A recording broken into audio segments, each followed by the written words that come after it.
Okay. Hare Krishna.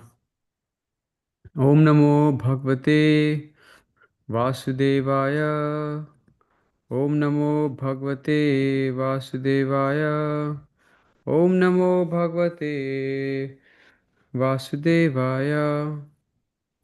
So, today we're discussing verses from Canto 4, Chapter 2, verse 13 through 15. So those are the verses we'll be discussing.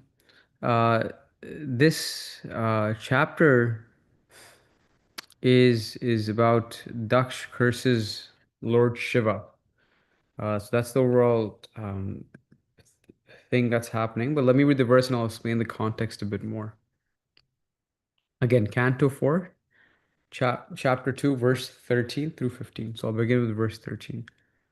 Lapta Krishayasha Shuche Manine Bhinna Setave Anichan Api Adam Balam Shudraye Vashatim Giram. Word for word. Lupta Kriyaya, not observing rules and regulations. Ashuchaye, impure. Manine, proud. Bhinna Setave, having broken all rules of civility. Anichan, not desiring. Api, although.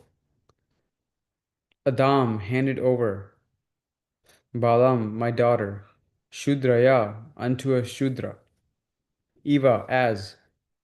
Ushatim Girim, the message of the Vedas. Translation. I had no desire to give my daughter to this person who has broken all rules of civility. Because of not observing the required rules and regulations, he is impure. But I was obliged to hand over my daughter to him just as one teaches the messages of the Vedas to a Shudra. Purport by Srila Prabhupada. A Shudra is forbidden to take lessons from the Vedas because a Shudra, due to his unclean habits, is not worthy to hear such instructions. This restriction, that unless one has acquired the Brahminical qualifications, one should not read the Vedic literatures, is like the restriction that a law student should not enter a law college unless he's been graduated from all lower grades. According to the estimation of Daksha, Shiva was unclean in habits and not worthy to have the hand of his daughter Sati, who was so enlightened, beautiful, and chaste. The word used in this connection is bhinna setave, which refers to one who has broken all the regulations for good behavior by not following the Vedic principles. In other words, according to Daksha, the entire transaction of the marriage of his daughter with Shiva was not in order.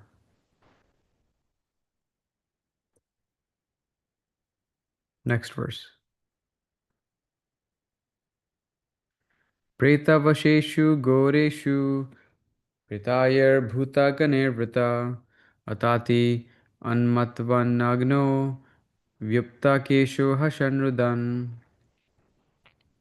चिताभस्म कृतस्नान प्रेतश्रान नृष्टि Bhushan शिवपादेशो ह्य आशिवो मतो मता जनप्रिय पतिप्रमथा नाथानां तमो मत्र तमत्कतमनम्. Word for word. Preta advesh avasheshu, at the burning places of deadly bodies. Goreshu, horrible. Pretaye, by the pretas. Bhutaganai, by the bhutas. Vrata, accompanied by. Atati, he wanders. Unmata vat, like a madman. Nagna, naked. Vyup, Vyuptakesha, having scattered hair. Hassan, laughing. Rudan, crying. Chita, of the funeral pyre. Bhasma, with the ashes. Kritasnana, taking bath. Preta, of the skulls of dead bodies. Shrak, having a garland. Nidasti, bhushana, ornamented with dead men's bones. Shiva Apadesha, who is Shiva? or auspicious only in name. He, for, Ashiva, inauspicious. Mata, crazy. Mata Jana Priya, very dear to the crazy beings. Pati, the leader. Pramata Nathanam, of the lords of the Pramatas. Tamamatra Atmaka Atmanam, of those grossly in the mode of ignorance. Translation: He lives in filthy places like crematoriums, and his companions are the ghosts and demons. Naked like a madman, sometimes laughing and sometimes crying, naked like a madman, sometimes laughing and sometimes crying, he smears crematorium ashes all over his body. He does not bathe regularly, and he ornaments his body with a garland of skulls and bones. Therefore, only in name is he Shiva or auspicious. Actually, he's the most mad and inauspicious creature. Thus, he's very dear to crazy beings in the gross mode of ignorance, and he's their leader. Purport Special Prabhupada. Those who do not regularly bathe are supposed to be in association with ghosts and crazy creatures. Lord Shiva appeared to be like that, but his name Shiva is actually fitting, for he's very kind to persons who are in the darkness of the mode of ignorance, such as unclean drunkards who do not regularly bathe. Lord Shiva is so kind that he gives shelter to such creatures and gradually elevates them to spiritual consciousness. Although it is very difficult to raise such creatures to spiritual understanding, Lord Shiva takes charge of them, and therefore, as stated in the Vedas, Lord Shiva is all auspicious. Thus, by his association, even with such fallen souls can be elevated. Sometimes it is seen that great personalities meet with fallen souls, not for any personal interest, but for the benefit of these souls.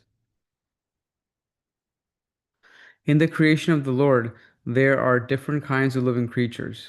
Some of them are in the mode of goodness, some are in the mode of passion, some are in the mode of ignorance. Lord Vishnu takes charge of persons who are advanced, Krishna conscious Vaishnavas. Lord Brahma takes charge of persons who are very much attached to material activities. But Lord Shiva is so kind that he takes charge of persons who are in gross ignorance and whose behavior is lower than that of the animals. Therefore, Lord Shiva is specially called auspicious.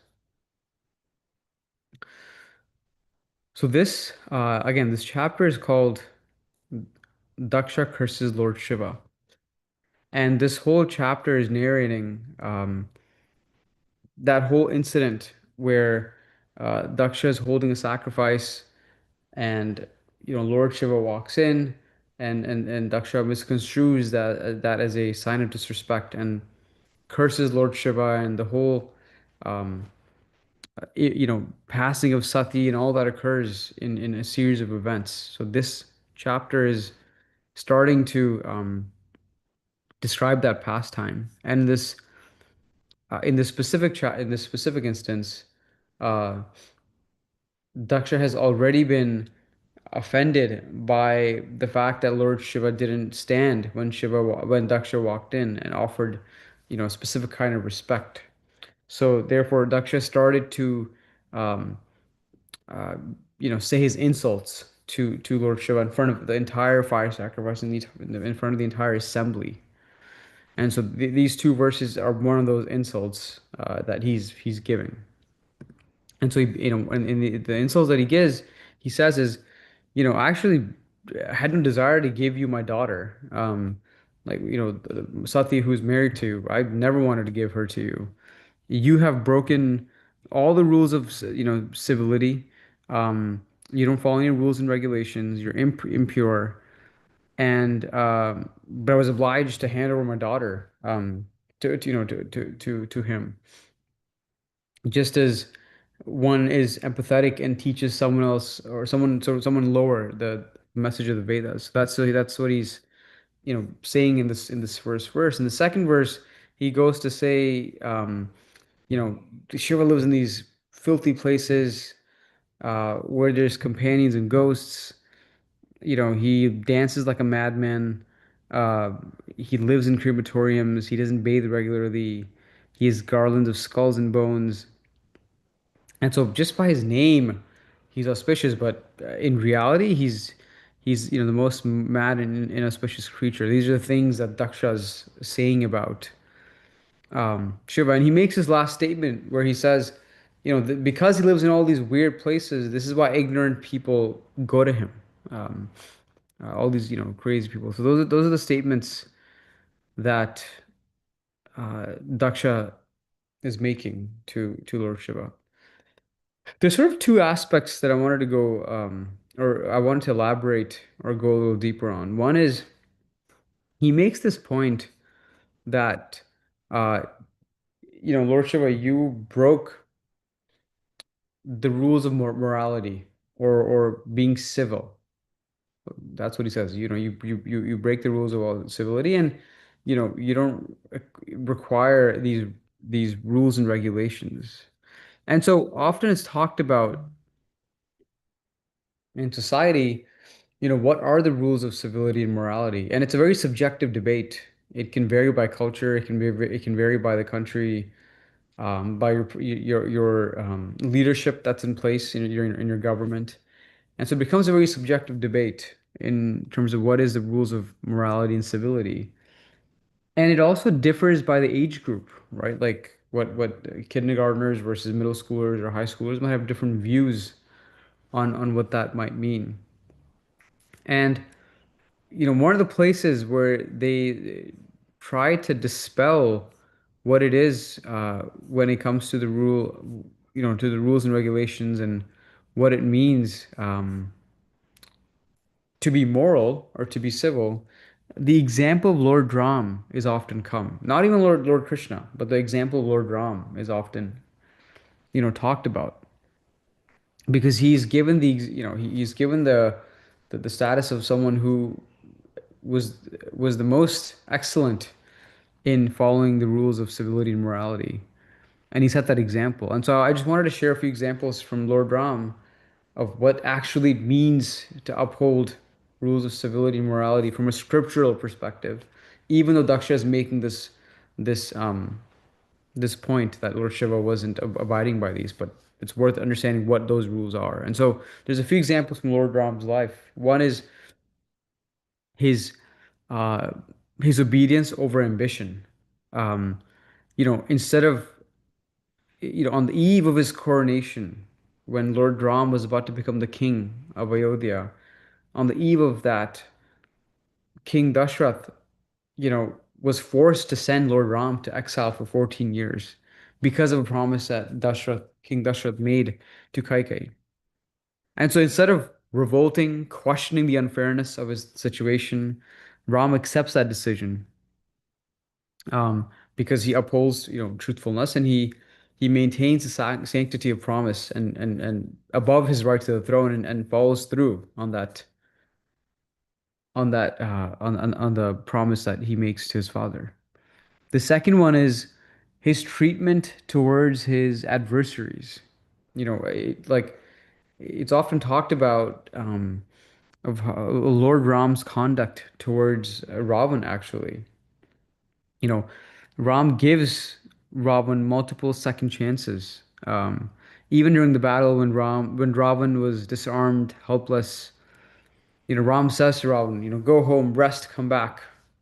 Um, or when Ravan even passes away, Ram tells his brother to pay some kind of respects because Ravan was this very knowledgeable person who had certain principles, in how he conducted himself. So his treatment towards his adversaries was often called out. Um, Lord Ram was also someone who uh, took or addressed morality based on devotion rather than status itself. When he meets Shabri, this elderly woman who's considered from a lower strata, if you or lower class, and when she offers him berries, um, she had already bitten them, but Lord Ram still ate them without any hesitation because he said he shows that the true civility lies in seeing the heart of the person than the social the social norms or classes that were established. He sort of sees past that, and so he's someone that breaks those social barriers. And the last example I'll share is Bali's death. When Sugriva and Bali were fighting, um, Lord Ram shoots Bali from a very hidden position. And Bali says, how can you do something? It's so unwarrior-like to do that. And Rama says, Bali had committed a very grave moral sin by driving Sugriva out and taking Sugriva's wife.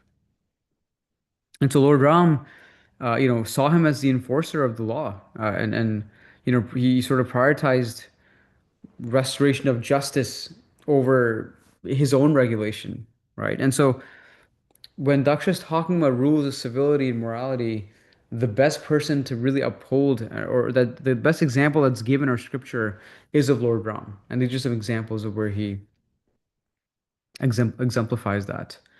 And I thought it's important to share that because there's so much subjectivity um, in this evolving world of social media and different views that come from different areas. And even Lord Shiva is when we talk about his devotion, he's given the highest respect for um, being the most auspicious, when it comes to other demigods or even amongst the three, as Lord Brahma, Lord Shiva, Lord Vishnu. He's given that status for upholding that devotion to Lord Krishna. The second part that I wanted to deep dive a bit more on is um, Daksha makes a specific point on that Lord Shiva is living in crematoriums, and he's very dear to crazy beings in the gross mode of ignorance. And in the purport, Srila Prabhupada talks about why that is the case, actually. So, but before I do that, it's worth setting the stage a bit about Lord Shiva. So, um, Lord Shiva lives under a tree. He's a mountain dweller by by his exterior, by the way he lives. Um, but Lord Shiva is given as the status of someone who's actually like seed-giving father. There's so many demigods, but the question is, what is different about Lord Shiva? Um, uh, and it's said that we can all become Lord Brahma, right? Or we can all become demigods if we do sacrifice and pray and whatnot. But we can't become Lord Shiva because Lord Shiva is actually very close to Krishna. If you read this, theoretically it's said if you do these XYZ yagyas, you can attain Lord Brahma's position or the demigod position. But Lord Shiva, you cannot because he's so close to Krishna. Um, Lord Krishna's primary worry in life when he was in Vrindavan was, dealing with Mother Yashoda or Radharani might be upset. And Krishna spent most of his time enjoying with devotees. And so Krishna wasn't really dealing with creation, this aspect of creation. Um, we think that Krishna is the creator and that is his job, but he's actually that's when Krishna leads to take care of things, he makes an expansion as Mahavishnu. He lies in the causal ocean. He breathes all the universes. He glances at Maya Devi before breathing. And then, Maya Devi gives birth to all the jivas, but it's actually not Krishna who's doing the actual job of creation. There's all these steps that are happening. And Lord Shiva is someone who's helping in all this, actually. Um, there's a verse from the Brahma Samhita where Lord Shiva is mentioned. It's verse 545. Shiram yatha dadadi vikara. Wait, where it is? Yeah. Shiram yathati dada vikara vishesha yogat sanjayate nahi tata pratag asithto Yasamputam api tatha samupaiti karyat Govindam adipurusham tamaham bhajami. Translation. Just as milk is transformed into curd by the action of acids, but yet the effect curd is neither the same nor different from its cause, milk, so I adore the primeval Lord Govinda, of whom the state of Shambhu is a transformation for the performance of the work of destruction. So it's said that Lord Krishna is like milk and Lord Shiva is like yogurt. Now, yogurt comes from milk. When milk contacts some kind of culture, then that milk transforms into yogurt. And so when Krishna comes in contact with the material energy, he turns into Lord Shiva. Um, and just as milk is transferred into the curd, the effect of the milk and yogurt is not the same, even though they come from the same source. You know, if you're sick, if you're having a tummy ache or a stomach ache, you're often given curd rice. Or if you're not feeling well, curd rice is often given as a comfort food in India. Now, if you give milk, if you have a stomach ache, it can have really negative effects on you, right? So they come from the same source, but they have different powers that they can deliver. So Lord Shiva and Krishna are the same, but yet very different also. Lord Shiva particularly engages with Maya Devi, um, and helps with the enactment of creation and destruction. And this is not true of Lord Indra and others. Milk can be turned into yogurt, but yogurt cannot be turned into milk. So Lord Krishna can become Lord Shiva, but Lord Shiva cannot, become Lord Krishna. Lord Krishna can do everything that Lord Shiva can, but Lord Shiva can't do everything that Krishna can. Um, Lord Shiva is in charge of the material world, but Lord Krishna is in charge of the spiritual world. So these are some like aspects of why Lord Shiva is so auspicious. Now, there's two categories, right?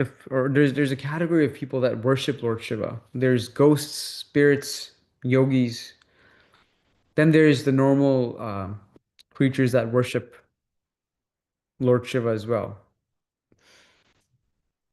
And so it's often described that Lord Shiva is kind of contradictory in his nature. On the one hand, he's very auspicious, um, and the very person or the name Lord Shiva means good fortune. But on the other hand, he hangs out with the most inauspicious personalities, like ghosts. He spends his nights at these crematoriums. He covers himself with ashes. He has snakes and serpents um, around him. And unlike, sort of normal people, these creatures don't have a place. They don't have a home to go to. Like ghosts or serpents or snakes, they don't have families that they sort of live with. So they're rejected in this world entirely by everyone. But Lord Shiva is the one who engages these kinds of personalities, gives them shelter, and he's known for someone who accepts universal rejects, and he gives them homes and habitats. And so Lord Shiva's talked about as the father of all living entities, even though he's a destroyer, because he provides shelter to those that are in the mode of ignorance. He accepts them happily. He doesn't have a bar that you must pass. And there's Prabhupada's talking about why he's given that tag. It's because he's performing the service of giving shelter to these personalities.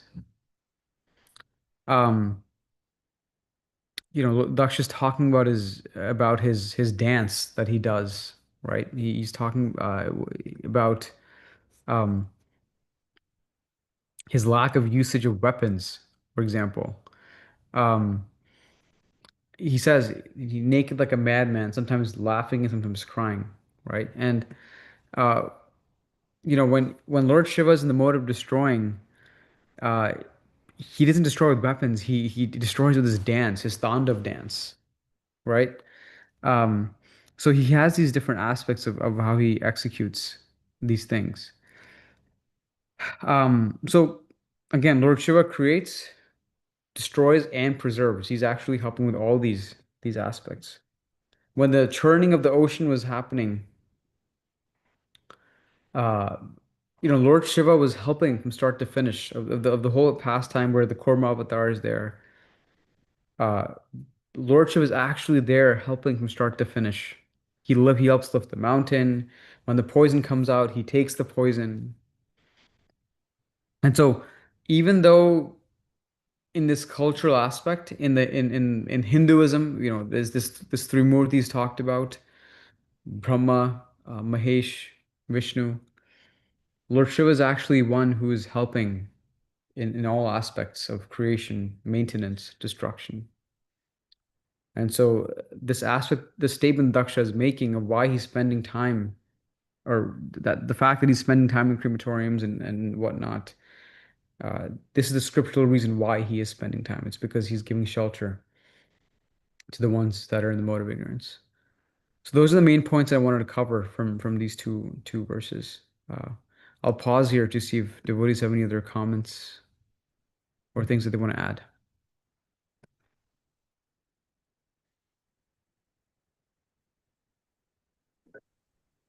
Hare Krishna, Prabhu. Hare Krishna. Um, you know the Sorry, Mataji, sorry, I muted you by instead of muting myself. Go ahead. yeah, I unmuted myself now. The point about morality, right? Like you mentioned few different aspects, and I was thinking, there is this aspect about morality that changes with time. You mentioned age and different circumstances. I remember Maharaj quoting, I think something like Krishnalila Mataji was associated with the school system in New York, right? And then so she has seen children over decades. So what was immoral decades ago, like not standing up and greeting your teacher, later became okay, but then not talking back, that was moral.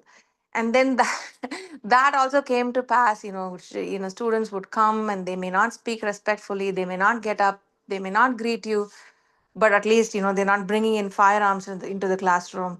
So the morality, the standards of morality change with time, right? Like, and so that's not the absolute standard of measuring anything in one sense. So I just wanted to that point came to my mind. There was something else, but I can't remember at the moment. Yeah, just wanted to add that. Yeah, thank you for sharing that, Mataji. Mataji, have you been to Napier Settlement by any chance? Yeah, I took our homeschoolers there. Okay, so there's one of the sites in Napier Settlement is Uh-huh. like an old school classroom. I don't know if you remember going or visiting that. Yeah. I remember going there.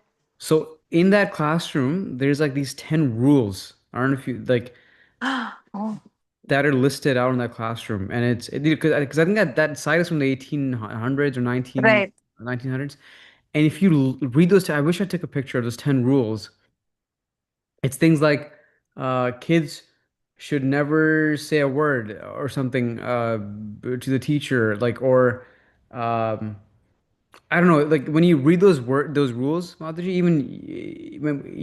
you might have like, whoa, these are extremely backwards. And so I just wanted to add to what you were saying. Like, yes, it changes so much over time, and we think that these conservative standards might only be like in India or but even like here, like in the 1800s, 1900s, things were so conservative in terms of and yeah, just adding to what you said, like it, Yeah, I mean, like culturally too, right? Like what is immoral at the moment in India yeah, is okay here. yeah, And guess what? It will be okay later in India as well.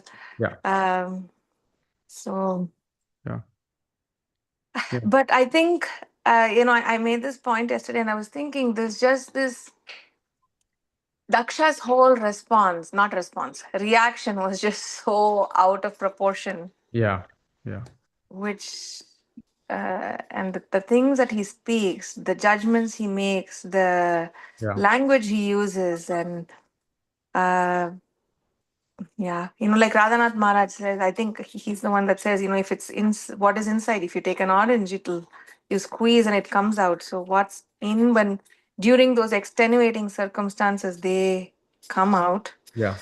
um, and so it's important what we how we take care of our inner world. Yeah. Definitely. Definitely. And this is Daksha's reaction when Lord Shiva hasn't even said anything, right? In the assembly yet. Yeah.